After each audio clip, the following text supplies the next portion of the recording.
Hello, good people of YouTube. Mountbatten here, and it is that time of the year again, dear viewers. We are discussing the player base numbers for a couple of reasons. One, it is nearing the end of the first quarter of 2025, typically the time that we take a peek at the health of the game, see how it's doing so far for the new year.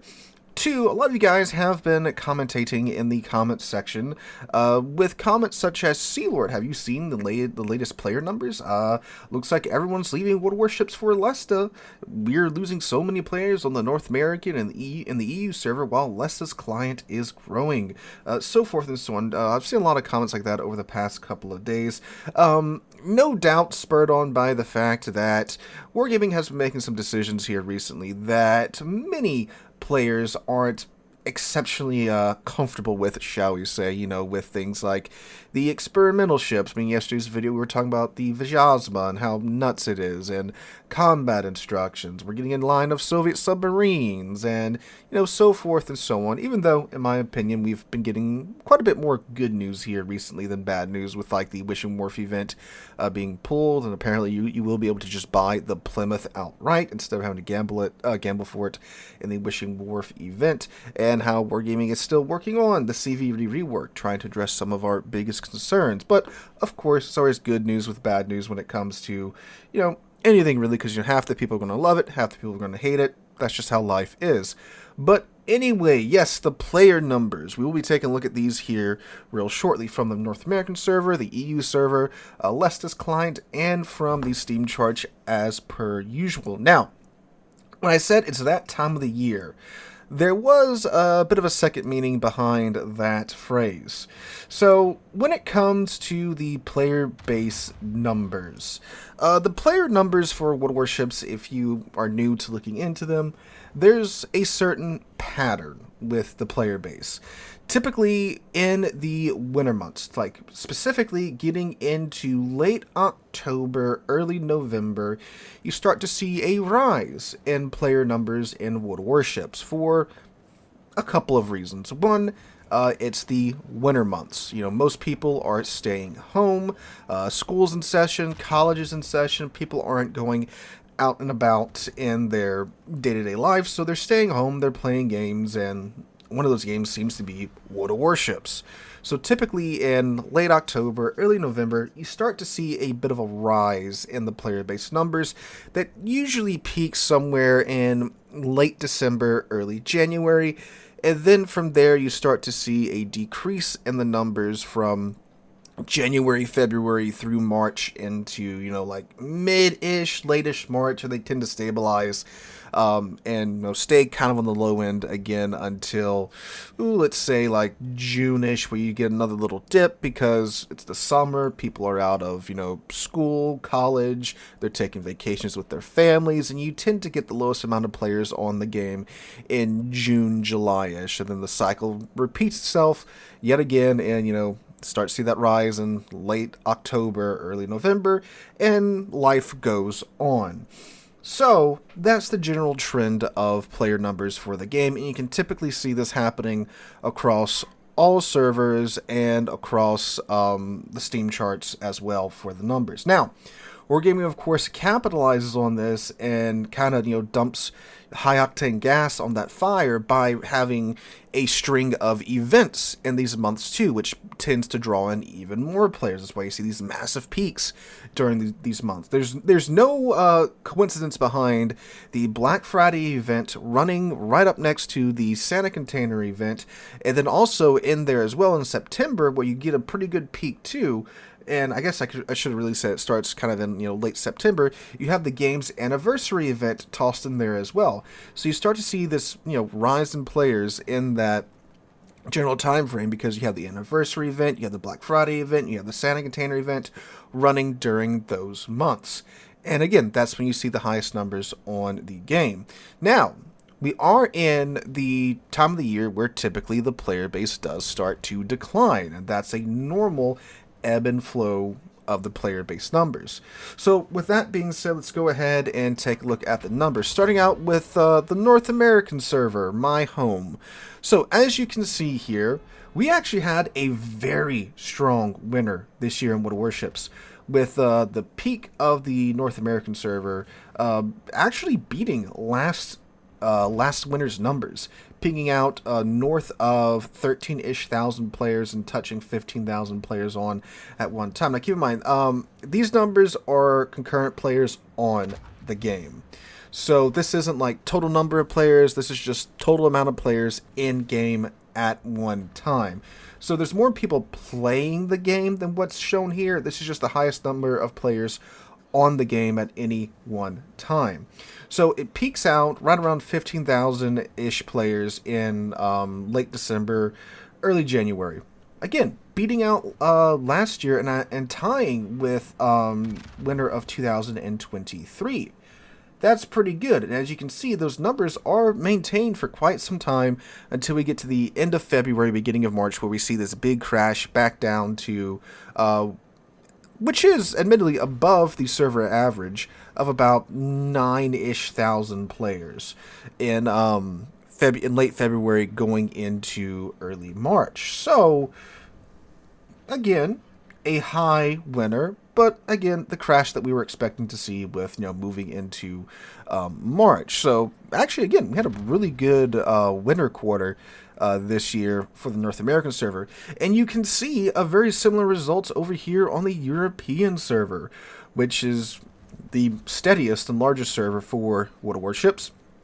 Again, an amazing peak in the winter, going up and touching right under 30,000 players, and then stabilizing somewhere around 25-ish thousand players for the rest of those winter months. But again, a big crash going into February, early March. But you can also see here on the EU server that there is a slight peak right before the end of the graph. Now, the EU server and the North American server, they tend to mirror each other because it's the same game. You have a lot of the same type of people playing the game, right?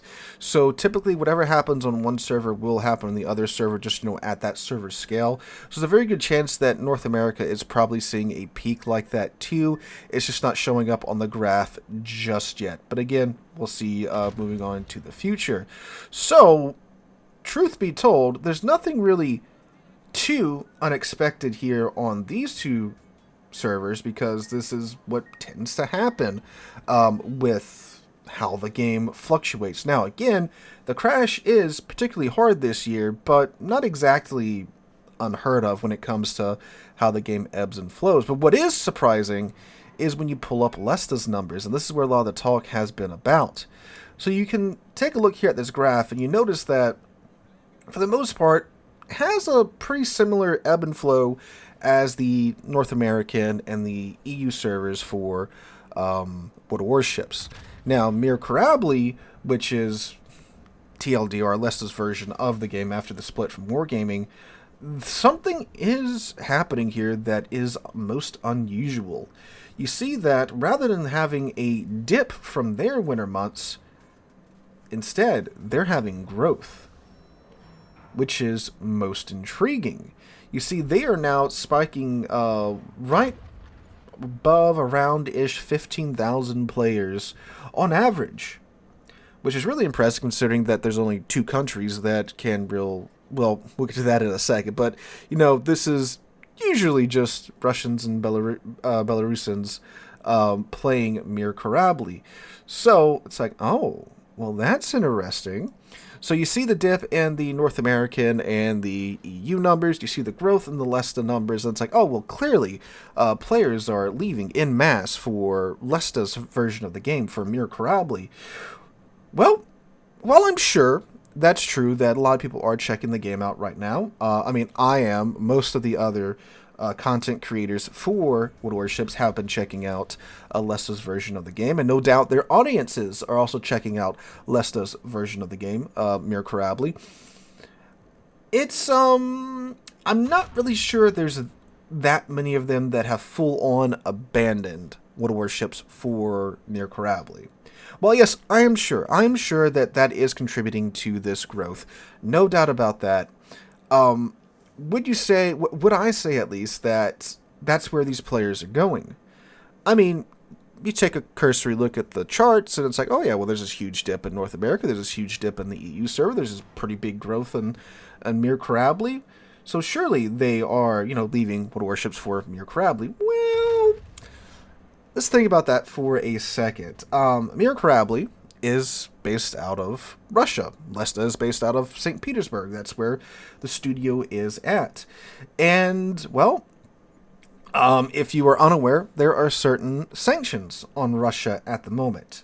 Sanctions that make it pretty much impossible for you to exchange cash, money, with Russian businesses, unless you do some circumnavigation of those sanctions by like getting Russian credit cards or Russian gift cards, opening up a Russian bank account with some bank and some method that you get around those sanctions. So it's not really practical for most players to go and open up an account on Lesta's client and really, get into the game, buy premium ships and all of that jazz. And what has often been the response to that statement is, well, Sealord, Lesta has been oh so generous here recently. They're giving away, X amount of doubloons for just logging in. They're giving away, these premium ships and that premium ship.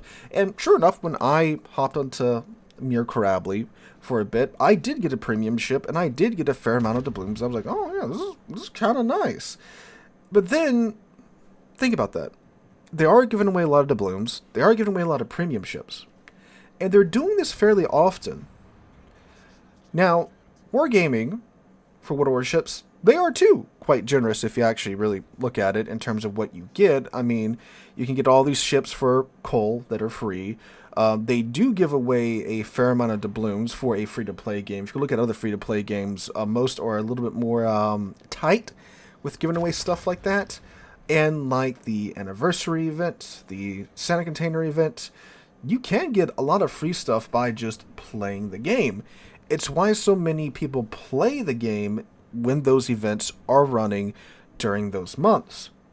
And then you hop back over to Mere Crably, and if they're running events like this all the time, yeah, that is probably what's happening in terms of the player base numbers than this huge mass exodus from World Warships to Mere Crably.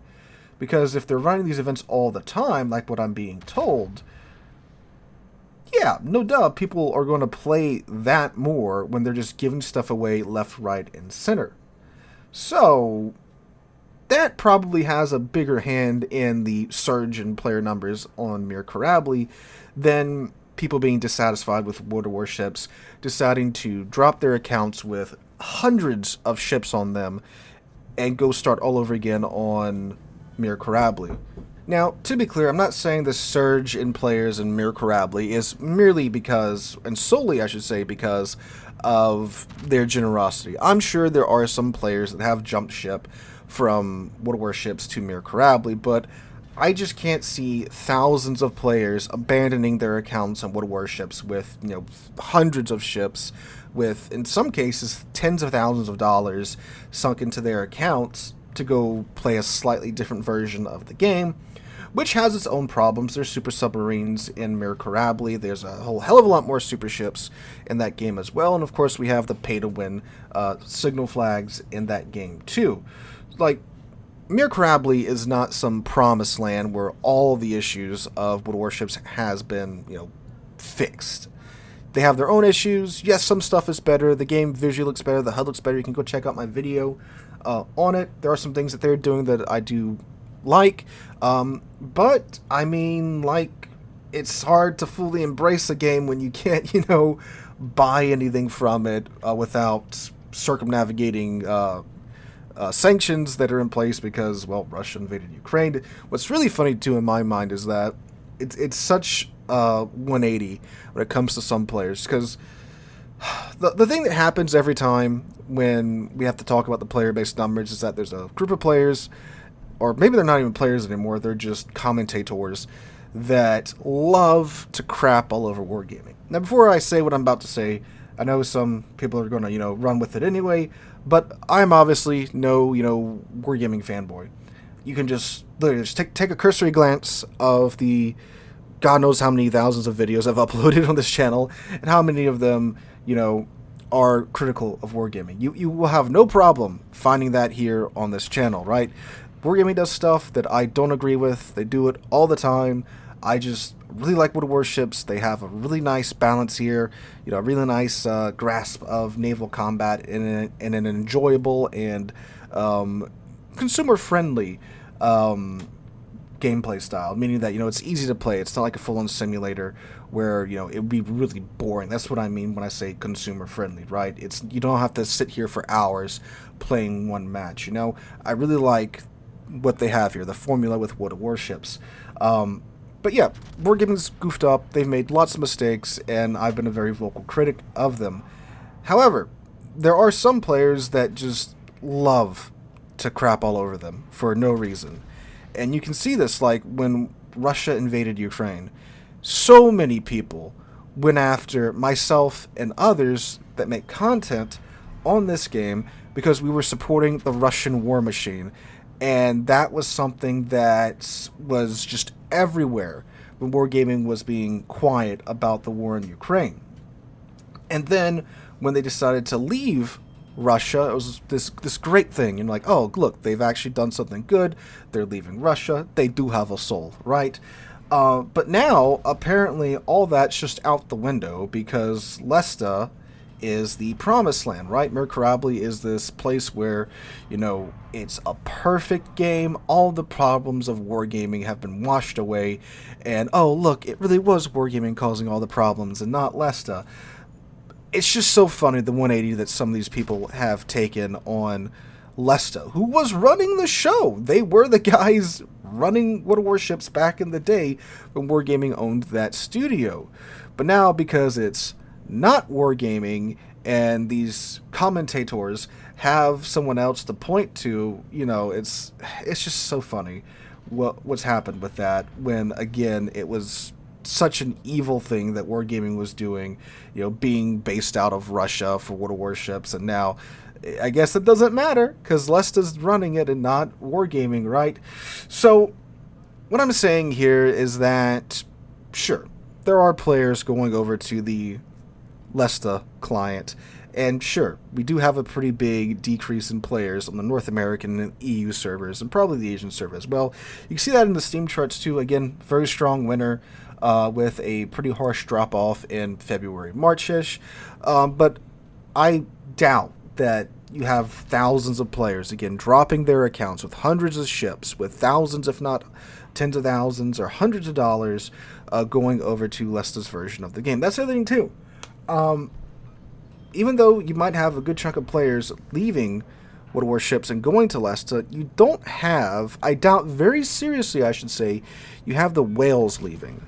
The whales that drop hundreds, if not thousands of dollars on this game every month, buying up everything new that comes out, buying through all the early access events. I seriously doubt you have them leaving en masse to go to a game where they can't even spend any money. Again, because of the sanctions. So, those are the ones that, at the end of the day, are the guys keeping the lights on Warships. And if you wonder if they're still here in Warships, just go into the match and see how many of the new early access ships they have already in match. The K1. I've seen more than a few of them playing last night. So, those players, I very highly doubt, are leaving. But again, sure. Are some leaving to go check out Mir Karabi? Yeah.